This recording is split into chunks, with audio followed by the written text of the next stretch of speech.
Thank you, Barbara Lee. One of my favorite members, and one of the reasons is, of course, because look at the beautiful weather in October.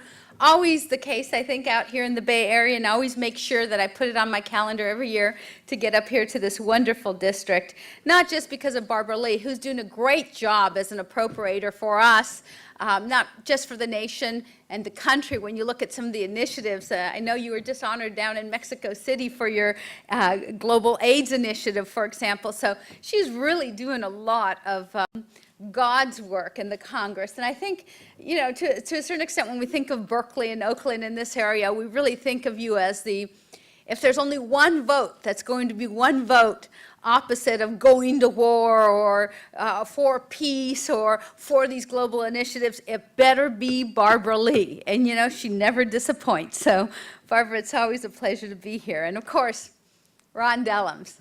Ron, who I consider a mentor and a friend. When I first got to the Congress, I was honored to be put on the Armed Services Committee. And actually, I think it's because I never had an inclination to do that, although I came from an area, Orange County, which is a long-standing area for the military, having had the Marines there in particular.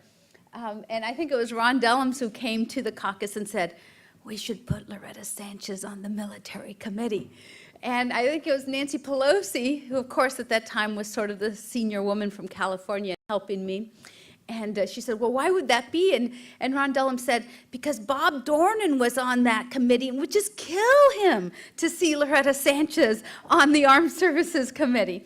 And that's really how I ended up there. And I have loved the dozen years I've served full time on there. And because of the special assignments that Ron gave me, I, of course, was one of those who had been on the terrorism panel and other issues on that committee. It prepared me well for Nancy Pelosi placing me as the vice chair, the number 2 person on the Committee of Homeland Security in the Congress. So, Ron, it always chuckles me because I sit on that Armed Services Committee, and right to the left side, there is a big portrait of all, their chairmen are all the portraits in the big room of the Defense Committee, and there is Ron's, which is just so different than everyone else who sits in a portrait there.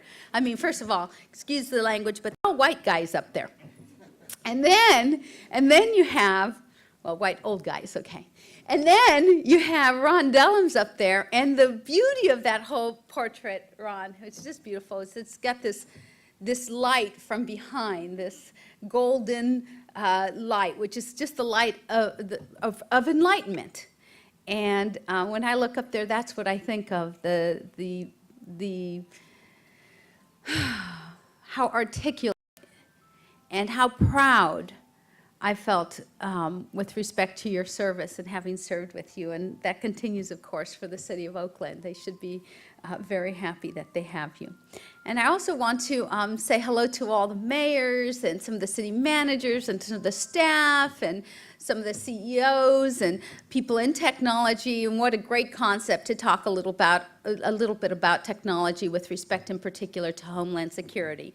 And I see, of course, my federal employees here, including I see some members of the Coast Guard, and I just want to thank you all for the work that you do, in particular to the Coast Guard. My family just had a personal tragedy happen this past week, and I have to tell you, if it hadn't been for the technology and really the guts of our public employees to go out and find a boat with my brother in it at the bottom of the sea and retrieve him for us, I really want to thank you for that. Now, this is about how do we use technology and how do we collaborate together to protect our nation and at the same time, I think, protect the lifestyle of Americans. And when I say the lifestyle of Americans, what I mean is the civil rights of Americans, the freedoms as Americans, and of course, the ability to go out and pleasure craft and go climb mountains and know that if we get into trouble, there will be the resources and there'll be the trained personnel and there'll be the technology available to help us out when we need that. So in the Congress, I work on the Homeland Security Committee, of course, as the vice chair, and this has been a committee in existence since after September 11th.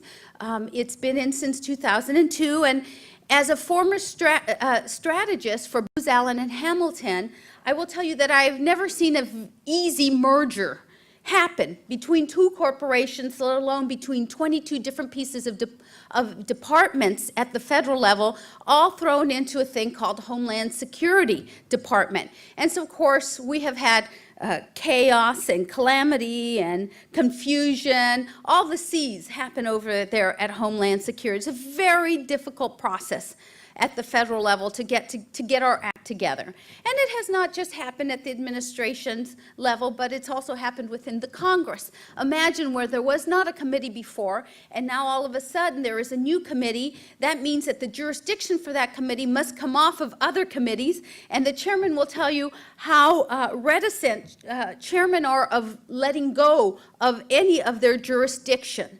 So to this date, Homeland Security probably still reports to about 88 different subcommittees between the Senate and the Congress, a very difficult thing to do. But having said that, I mean, we have to work with this issue of Homeland Security. I have to tell you, it's difficult because every year when we poll, when we do studies of the morale of federal employees, the Homeland Security Department is always at the bottom of the list. For a lot of reasons. Again, confusion, jurisdictional issues, I think the issue of money to some extent, because, you know, we really haven't put very much money into Homeland Security. And we have asked those agencies that before, for example, like Coast Guard, were interested in drug smuggling and alien smuggling and pleasure crafts and dangers and, getting boats from the bottom of the ocean up. I mean, now they have a whole new series of issues to have to deal with, and they weren't really given that much extra money. We're finally getting some of the personnel up on those issues. There's all types of technology out there, but how to harness that technology, how to really match it and to know what we need for the future has been a very, very difficult process. First, because Congress sets the policy, but to a large extent we haven't passed very much with respect to that because of jurisdictional issues and because of partisan fighting, quite frankly, going on. And of course, I can say that as a House member because of the Senate. My colleagues will know what I mean by that. But in addition to that,